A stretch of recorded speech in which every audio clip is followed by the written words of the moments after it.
just wanted to go over the 12 principles of animation with you because they're really important for you to know if you're interested in animation.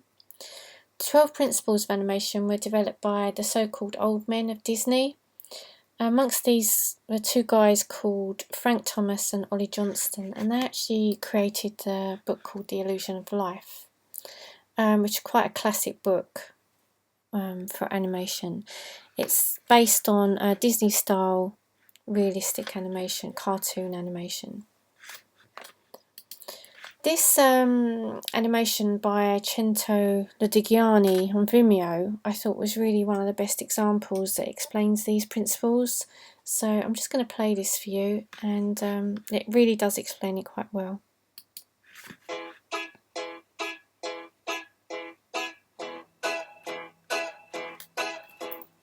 The following has been paraphrased from The Illusion of Life by Frank Thomas and Ollie Johnston. Squash and stretch. This action gives the illusion of weight and volume to a character as it moves. Anticipation. Prepares the audience for a major action the character is about to perform. Each major action is preceded with specific moves that anticipate for the audience what is about to happen. Staging. It's the presentation of an idea so that it is clear. Straight ahead and pose to pose. Pose to pose is charted with key drawings done at intervals throughout the scene.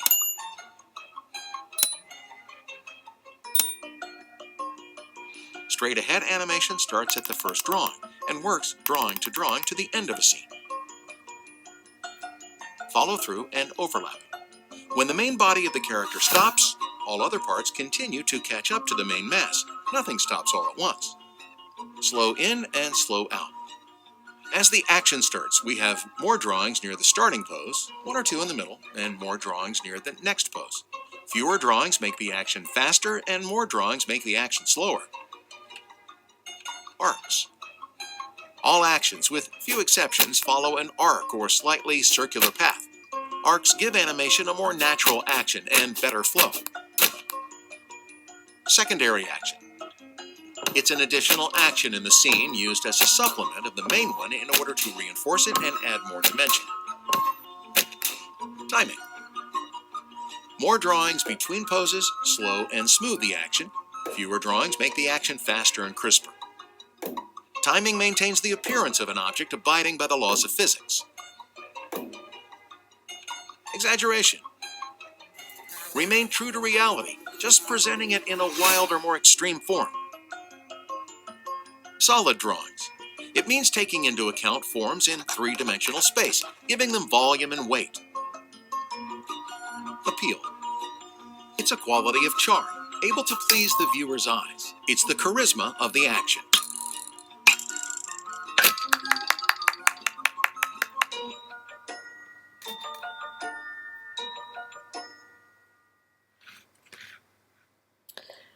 So I think that really is a good example of the principles of animation. But if you want to find out more, do an online search and you'll find lots of things out there that will explain it. But I must say this is one of the best ones that I've found.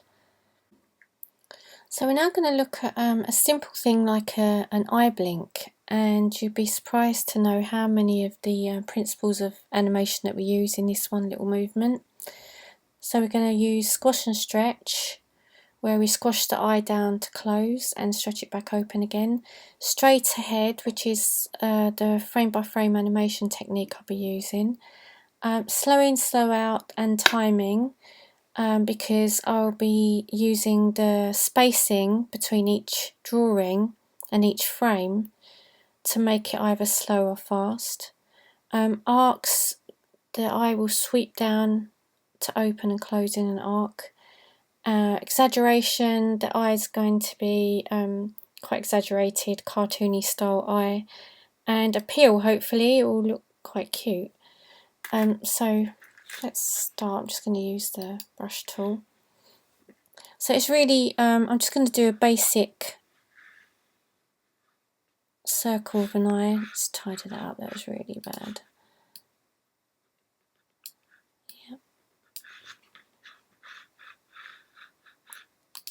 Don't want to go too crazy. No, Don't like that shape very much.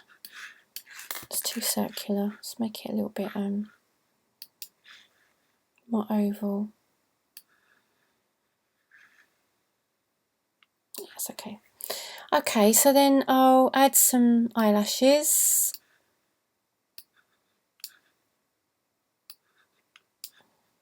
So it's really quite basic. Then I'm going to select the eye and turn it into a symbol. Now, symbols are objects that you work inside and they are saved in the library. So you can go to Modify, Convert to Symbol, or the shortcut is F8. And this symbol is going to be a graphic symbol. And we're going to call it eye blink.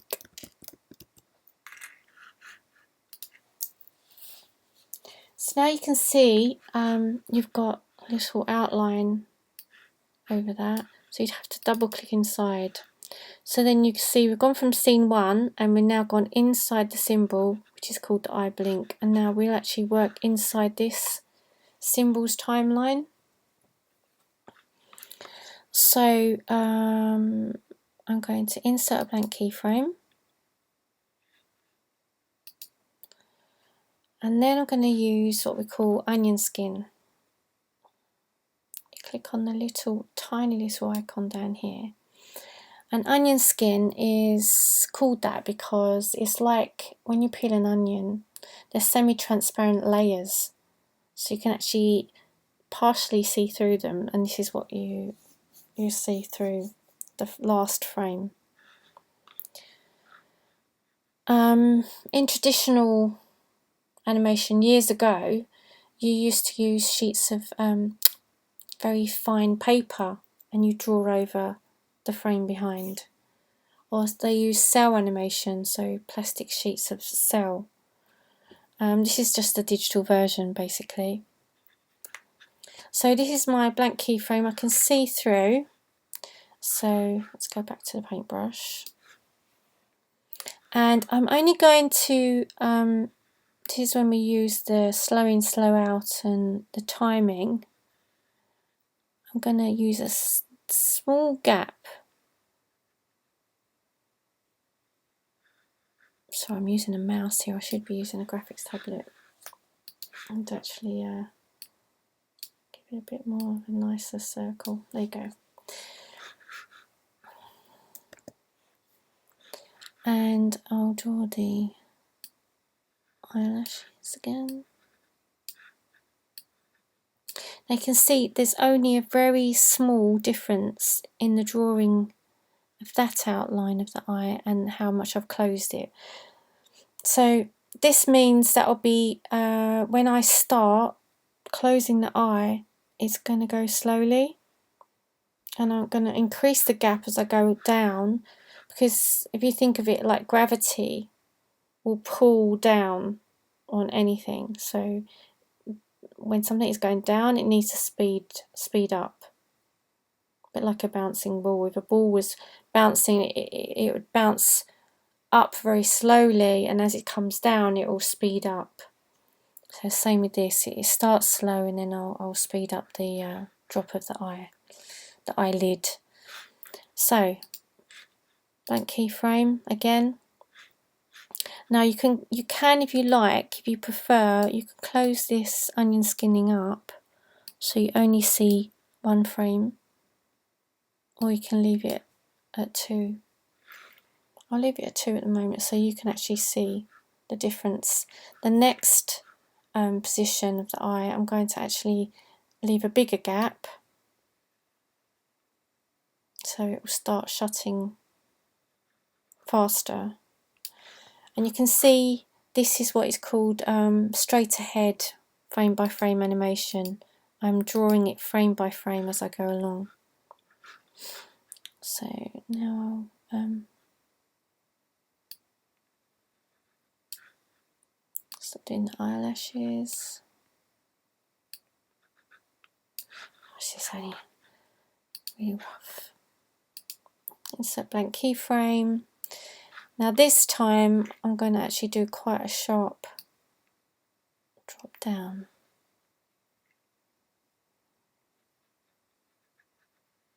So you see it's speeding up. And also this time I'm going to start making the eyelashes come down so they're sweeping in that downward arc.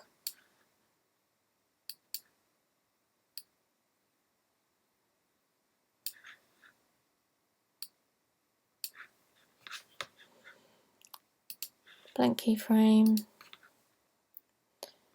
and just real low.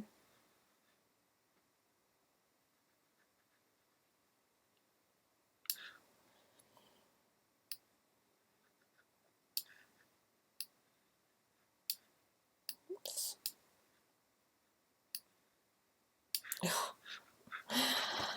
Oh dear. Insert blank keyframe, and now this time this is where the eye is actually closed.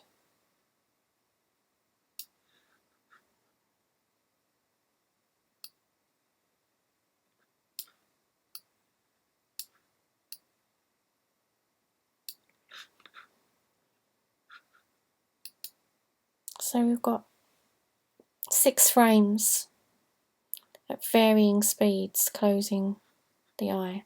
So this is what we call frame by frame animation, drawing each frame of the animation one by one. You can see there's an arc in the flow of the closing of the lid. Let's close them up, it gets really confusing if you see too many. Exaggeration because the eye doesn't really look like that. And the squash and stretch, so it's quite open, quite wide, and then we squashed it. So if you select all of them, so if you click off and then just click and drag, that selects all of those frames. If you right click, copy frames. Now this isn't copy and paste, this is literally copy frames. It's different. I'm going to insert a frame here because I think the lid should be closed for longer. So this is on 1s and this last one is what we call 2s because it's going to hold that for 2 frames. Then I'm going to click here and paste frames, and then click off again, click, drag up until that frame, and I can reverse frames. That's just a little cheat. I'll turn this off now. So the reverse, copy frames, paste frames and reverse is a little cheat, so you don't have to actually do the same frames all the way up again. So it's a little blink of an eye. Now, what I didn't do, let's name my layer. You could do the pupil in a separate layer.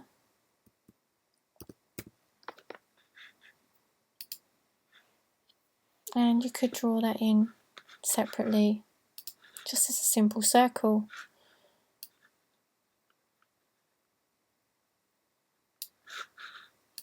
I'm going to create a symbol, modify convert to symbol, and call this pupil.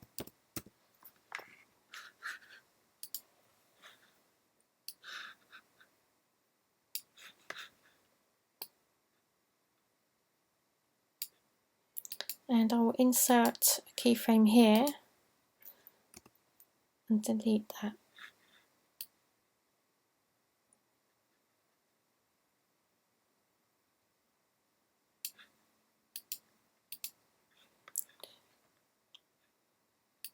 So I'll copy that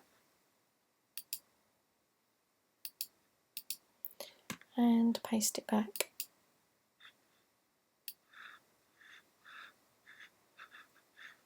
So now it's looking a little bit more, I wouldn't say realistic. So if we go back to scene 1, we now have this eye blink.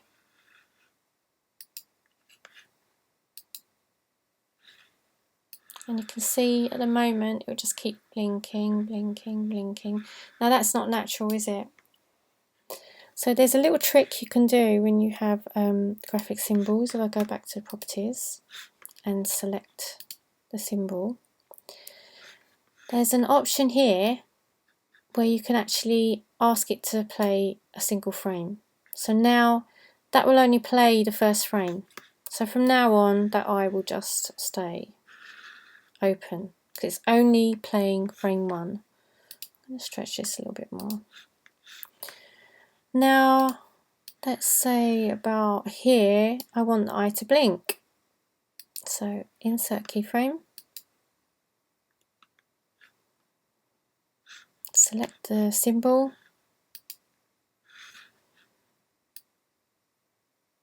and then I can ask it to play once. So now when I play this,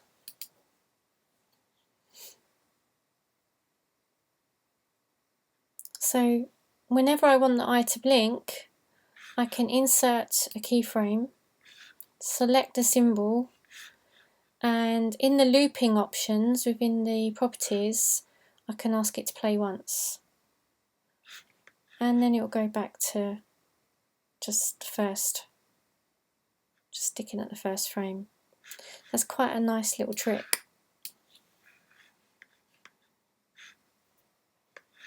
Another thing, what you can do, if we just go back to,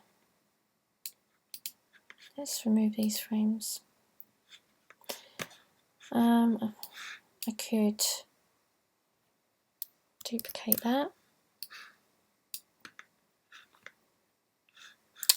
And then if I go modify transform, I can flip horizontally.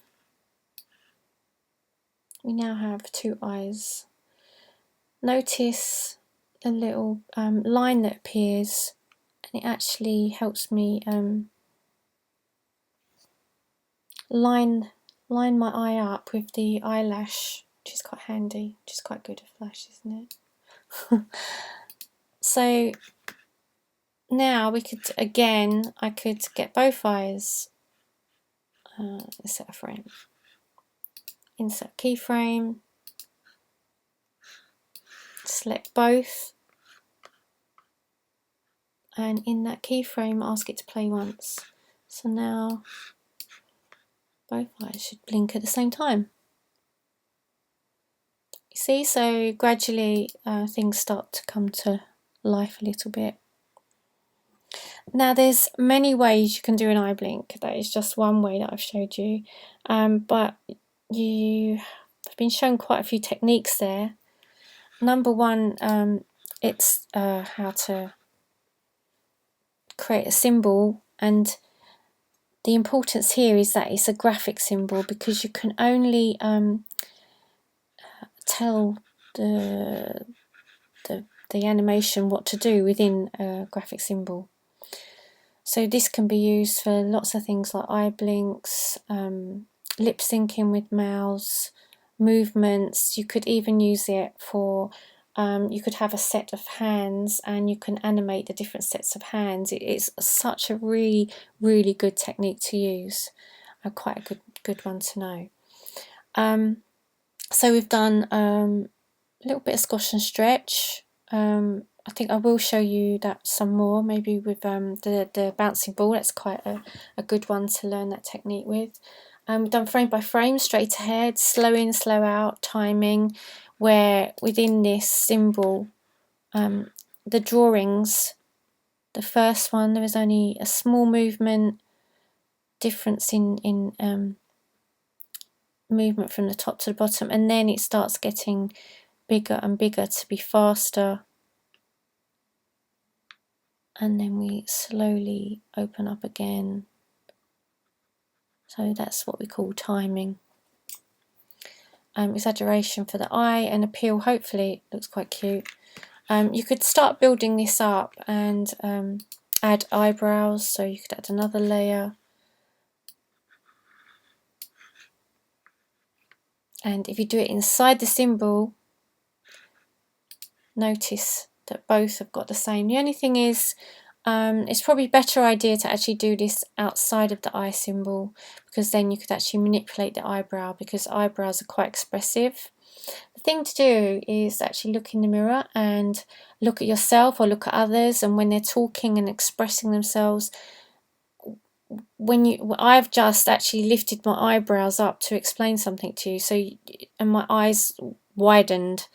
When you're shocked, your eyes will widen, your eyebrows will go up, your eyebrows will furrow down when you're inquisitive or angry. So you have to think of these things when you're animating.